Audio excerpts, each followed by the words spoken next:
Okay, so we'll start with a guided meditation.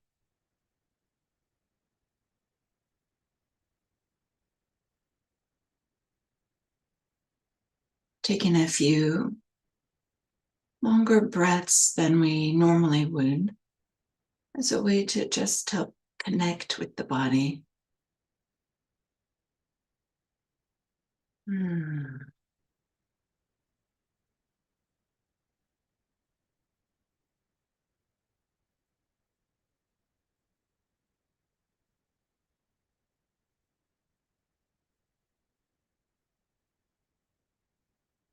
And feeling what it feels like to have these bigger breaths,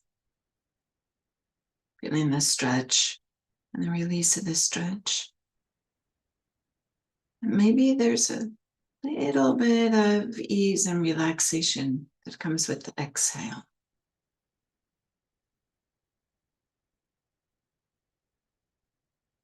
Allowing the breath to return to normal. No need to control the breath. Just trusting that the body knows how to breathe.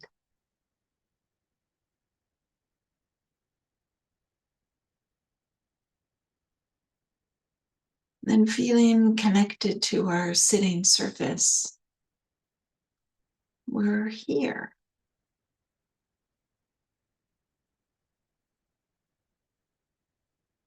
Feeling the pressure against the buttocks, pressure from the couch or the chair or the cushion.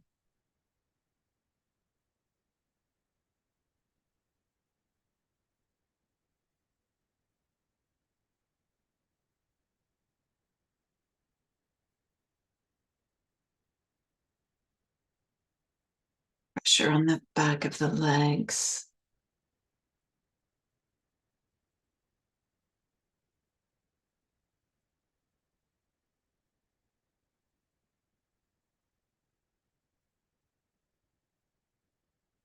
And feeling whatever the feet are touching.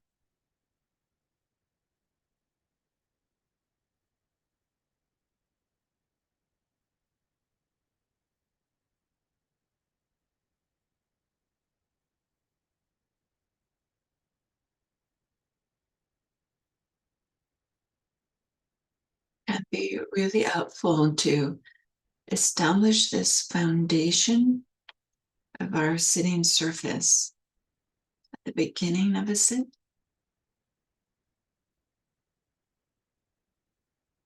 Helps emphasize that we are here and now. And there's a way in which the posture can rise out of that foundation. When the spine straight and upright. Of course, it's fine if you're lying down also.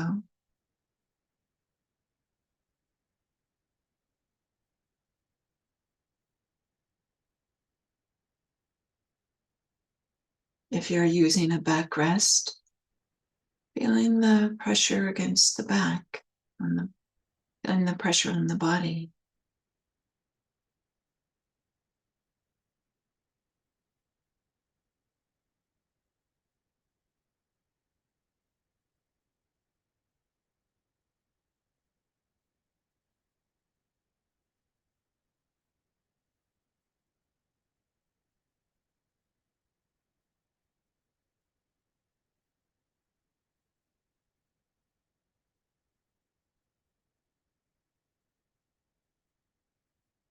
And doing a gentle body scan.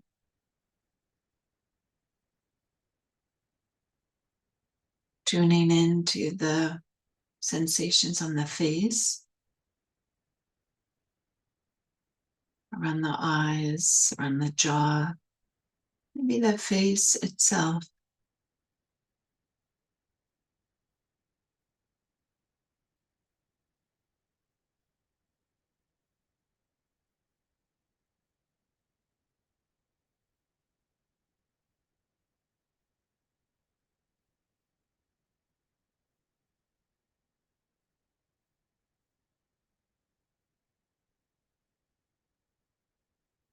the shoulders, allowing them to be relaxed away from the ears.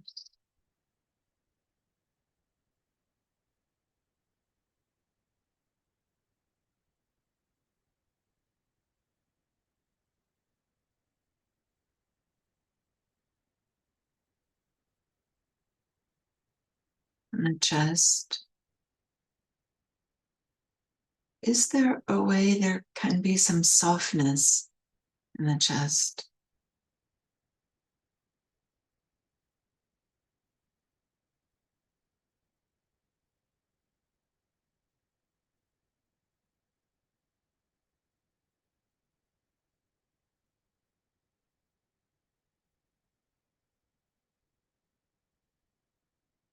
In the belly, letting it relax, soften.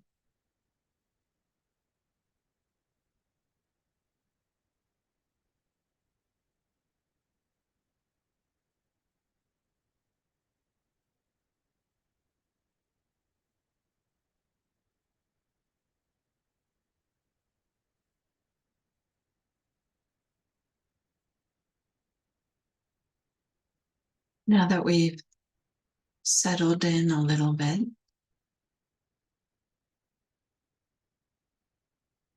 I'd like to ask you to feel the sensations in the right hand.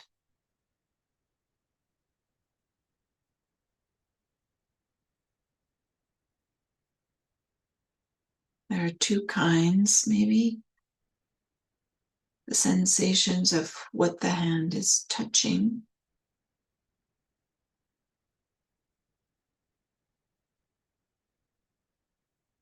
whether that's warm or cool, soft or rough.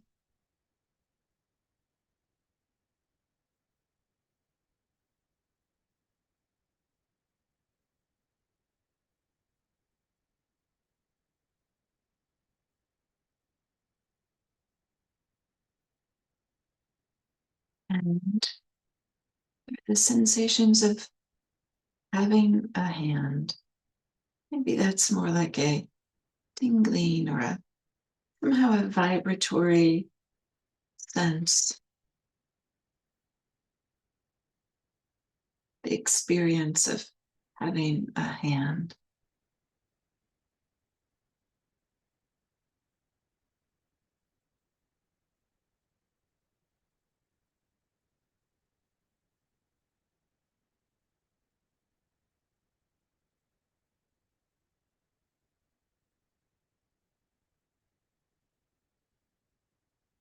Those are what I would call the direct experience. And in contrast, we think about hands. Think about an evolution, having opposable thumbs. Turns out to be mightily helpful. The hands of a child are different than the hands of an adult, different sizes, but maybe a little bit softer and pudgier.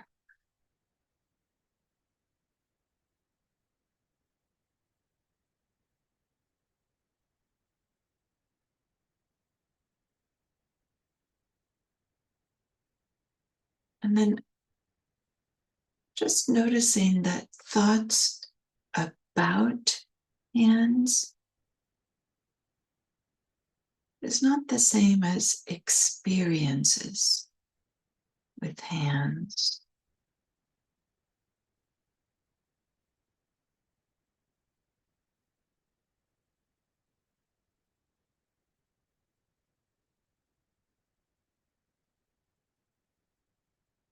It's distinct from the direct experience.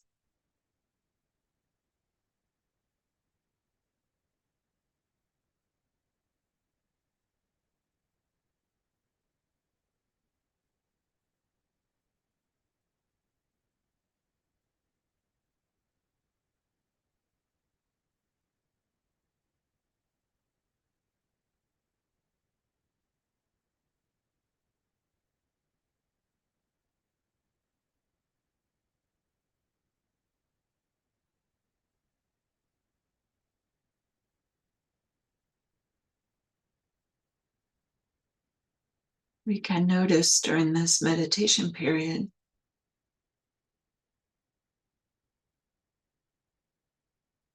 how sometimes thoughts are predominant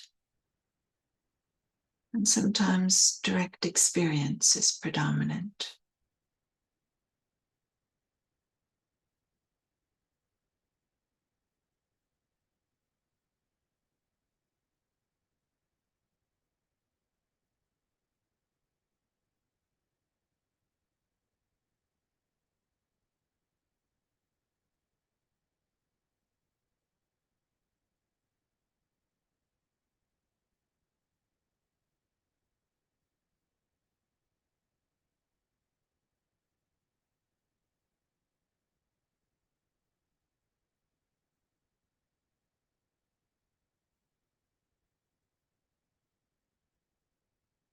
We'd like to give emphasis to experience.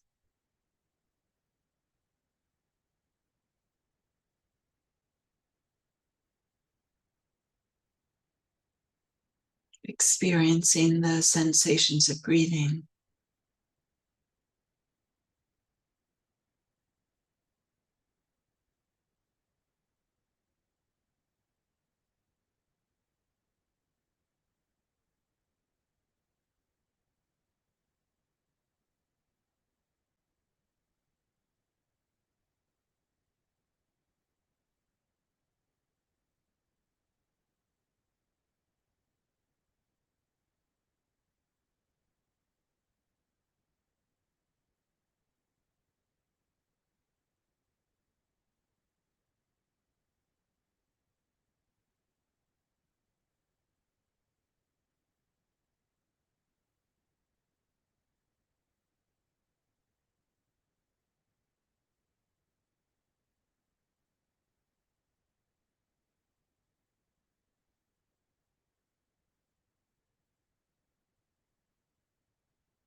Feeling into the body's movements as breathing happens.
And the mind is lost in thought.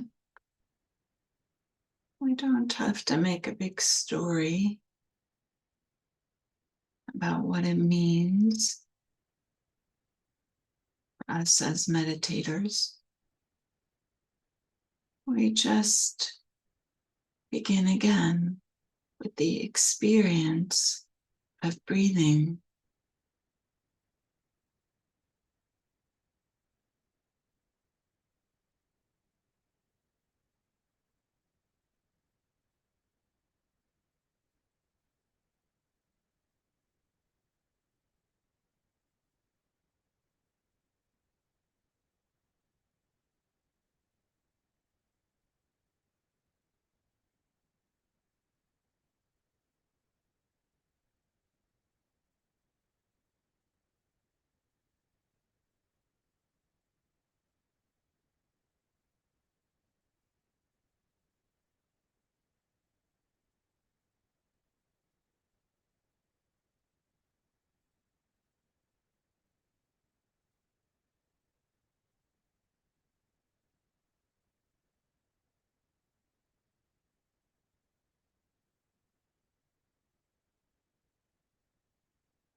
Morning. Welcome, welcome. Today I'm continuing this exploration of this topic of stories.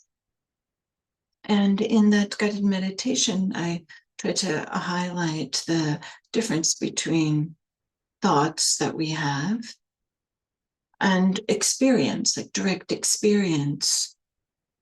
And we can notice that, thoughts, of course, are be different places, different times, future, past, complete fantasy. Whereas experience is just right here, right now. Of course it is.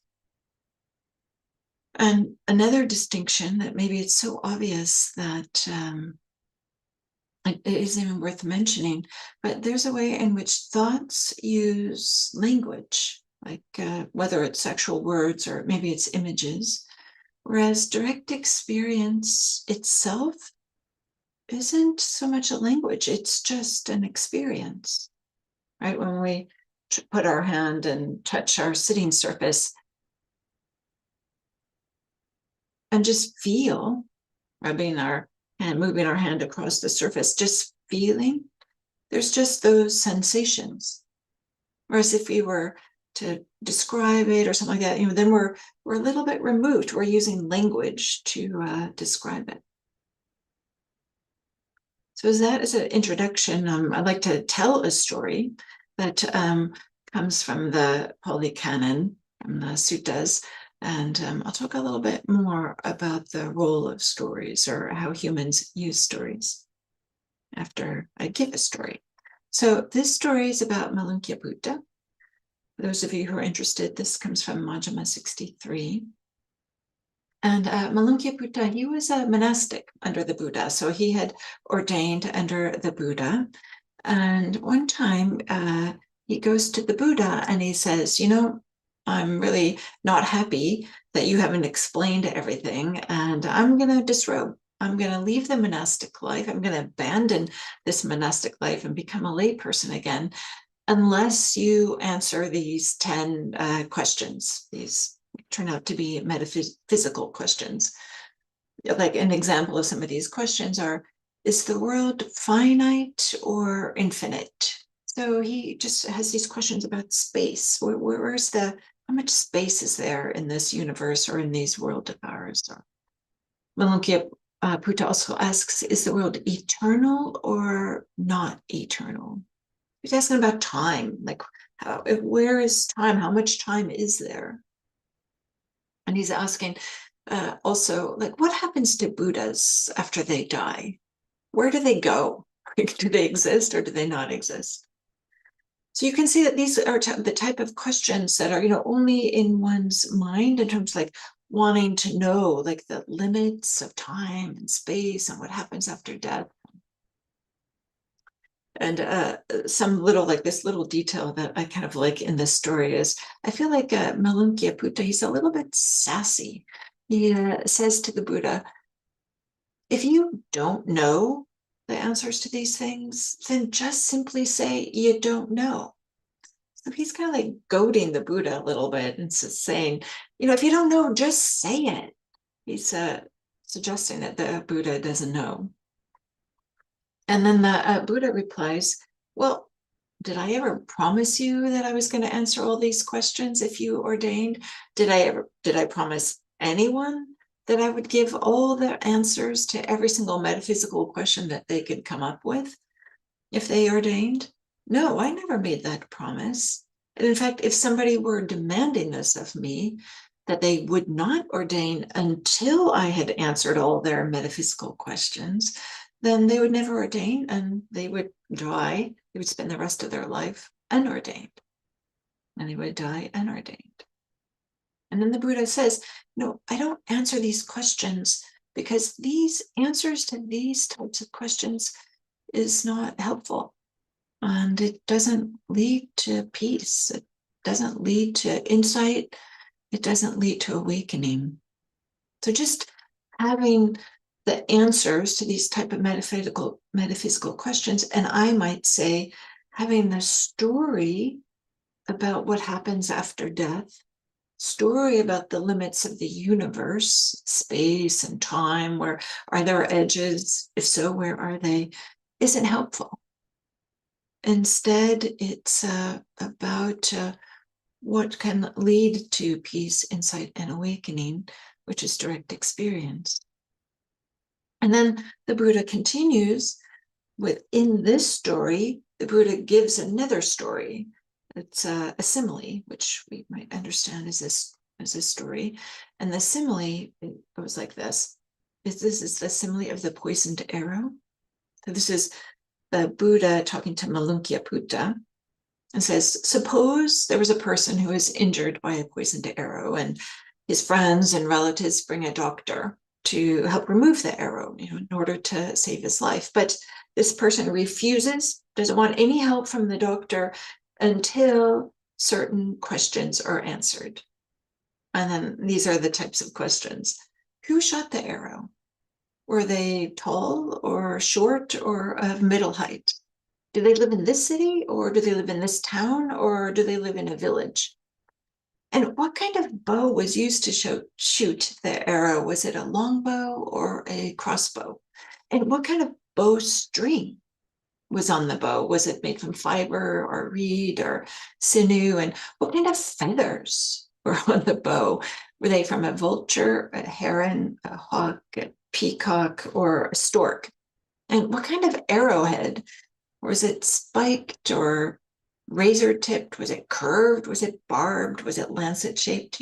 So all these from us, in modern ears, these are, and I'm assuming also back in thousands of years ago when this simile was given, these are irrelevant questions. Here's a person who's been hit with a poisoned arrow. There's like poison going into them. They're soon to die. And they're wondering whether the bowstring was made from fiber, reed, or sinew. So the obvious, like the teaching point from this sutta, both Malunkya asking these questions and the simile of the poisoned arrow, is that having answers, having stories, I might say, about so many of the things that we have is not the way to awakening, isn't the way towards liberation.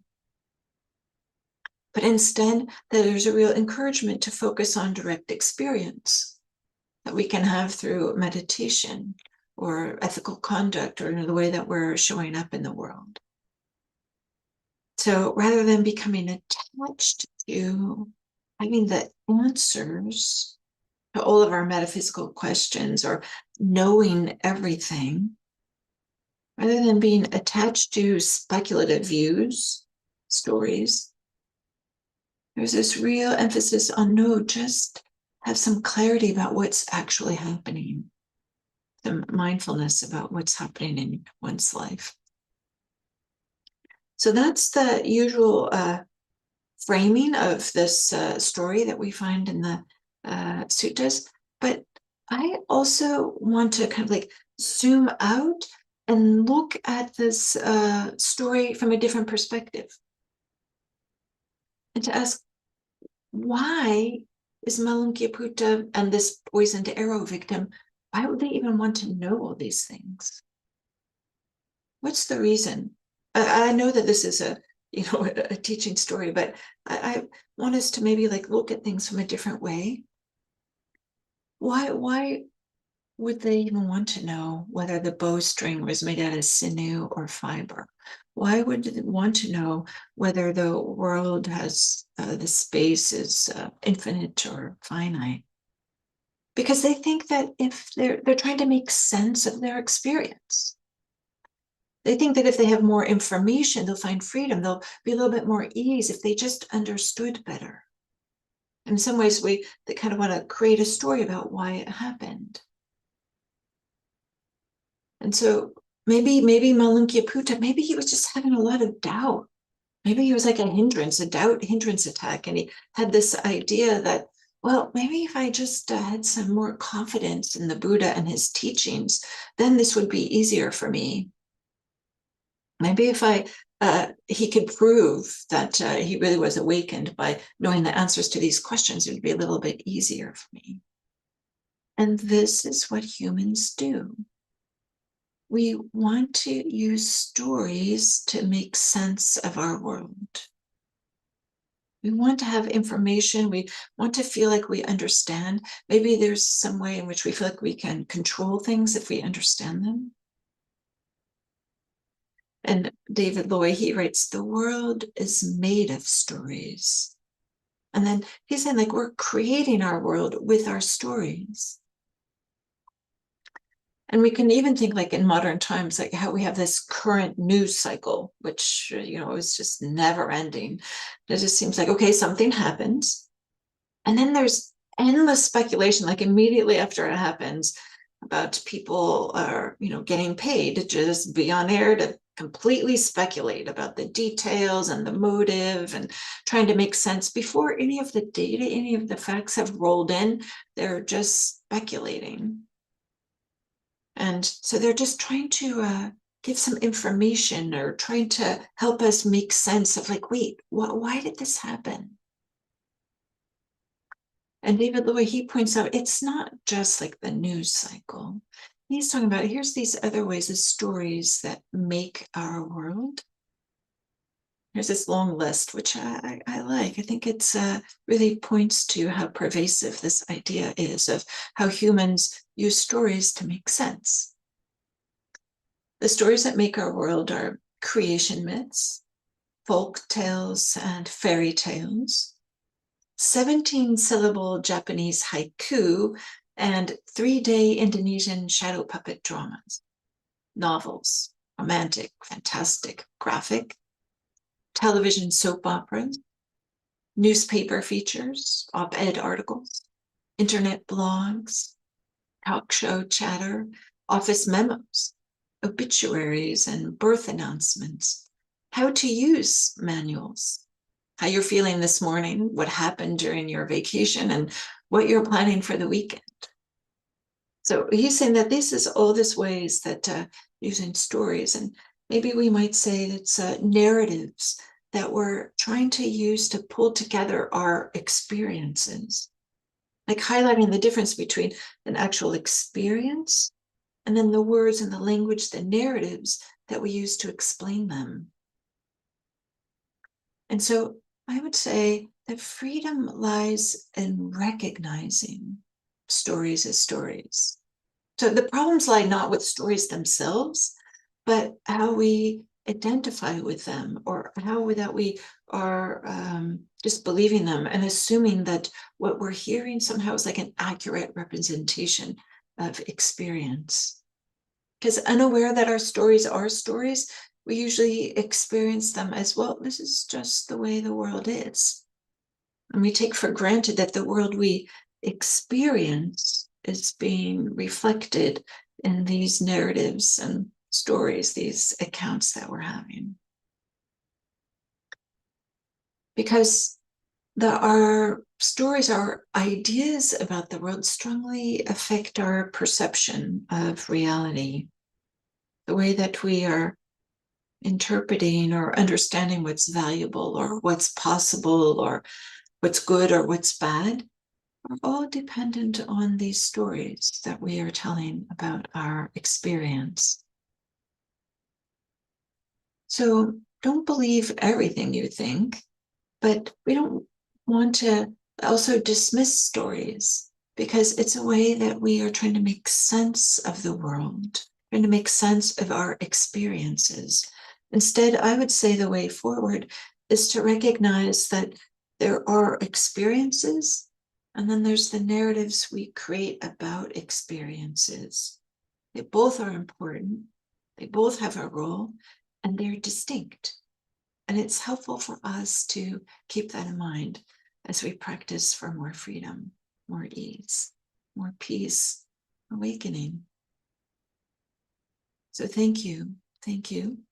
And today you might just have a notice, like, what kind of like narratives are you pulling together? And of course we are, but can we recognize that they are narratives, that they're explanations for experiences that we had and that they're distinct.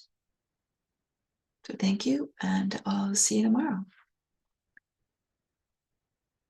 Wishing you all wonderful rest of the day. Thank you.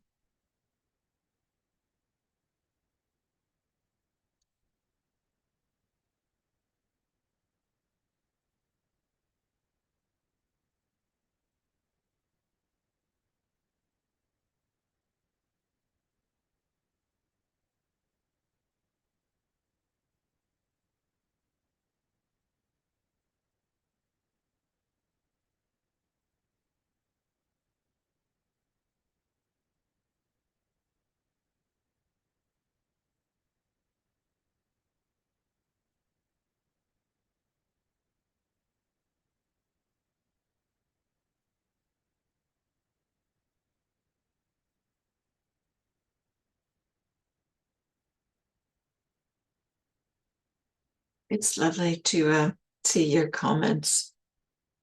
It's it's so great, right, to practice together. It makes a difference. Thank you.